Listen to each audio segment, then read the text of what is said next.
the unlikely warrior within. Gideon was never the poster child for confidence. When we first meet him in Judges 6:12, he isn't commanding an army. He's hiding in a winepress, threshing wheat in secret, hoping not to be noticed. Fear had become his operating system.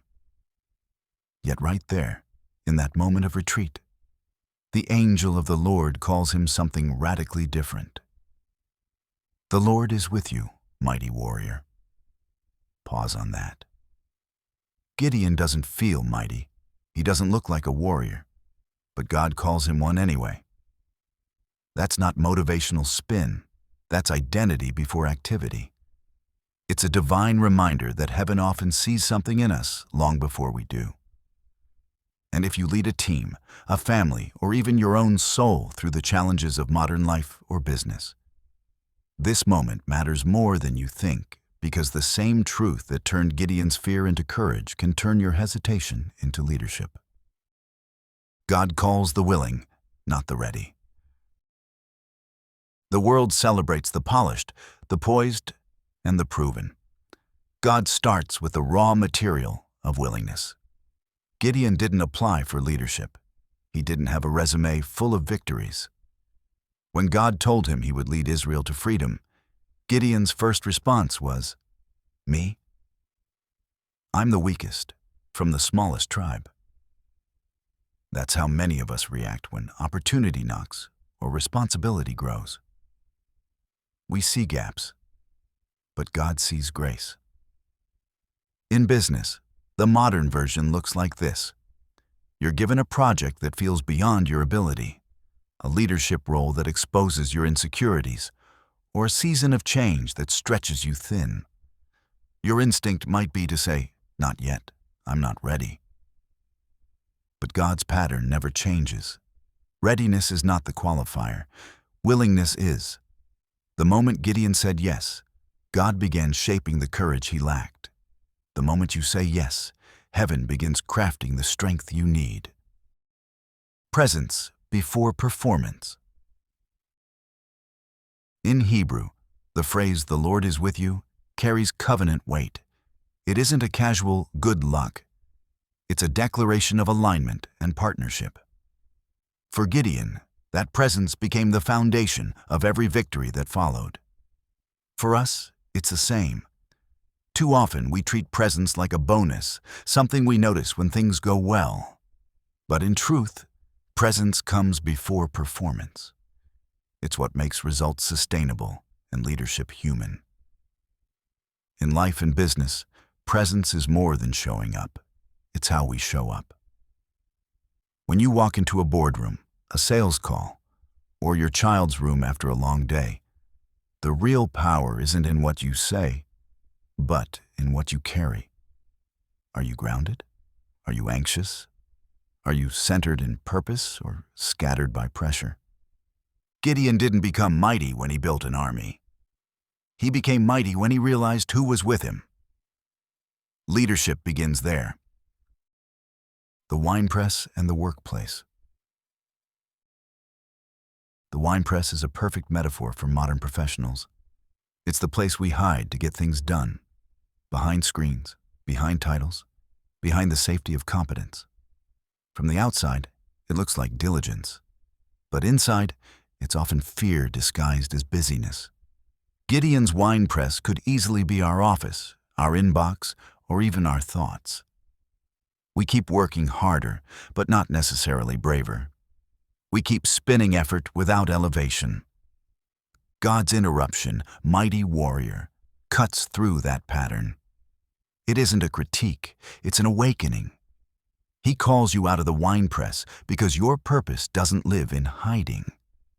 Maybe that means having a hard conversation you've avoided or taking a risk that feels beyond your reach. Maybe it's releasing control and trusting the team you've built. Whatever your version, the message stands. Stop threshing in secret when you were built to lead in the open.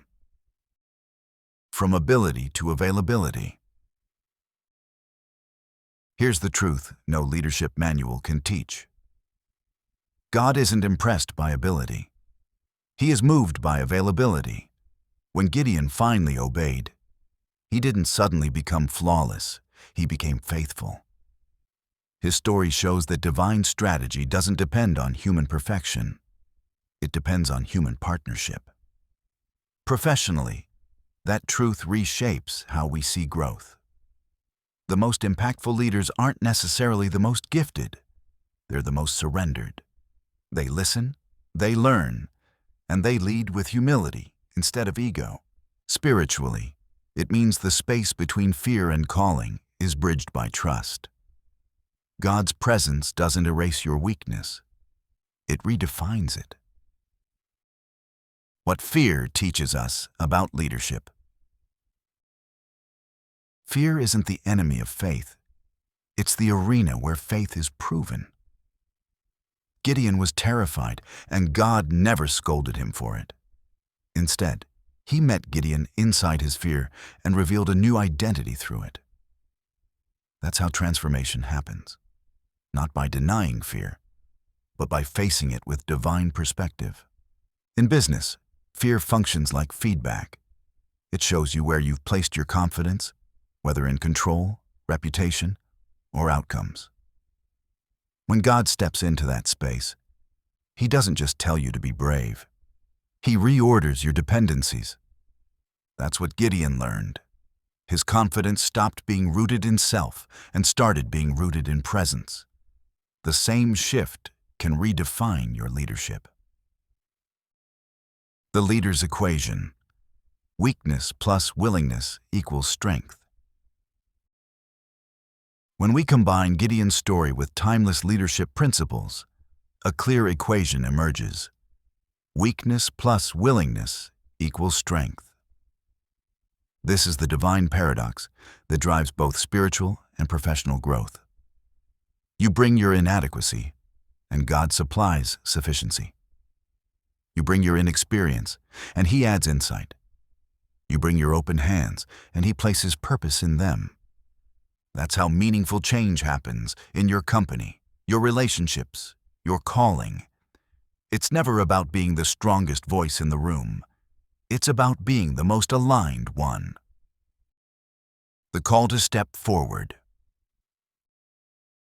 So let me ask you, where might you still be threshing in your own wine press? Where are you working in silence when you're meant to lead with faith? Where are you saying, "I can't," while God is whispering, "You can because I'm with you"? Maybe today isn't about achieving more, but awakening deeper. Maybe it's less about controlling outcomes, more about trusting presence. Because when you begin to believe that God is with you, not just generally, but personally and specifically, you step into the identity He already sees. And that identity? It's not fearful. It's not unqualified. It's not small. It's mighty. You are that warrior. Step out of the wine press. Step into the calling. The Lord is with you, and that changes everything.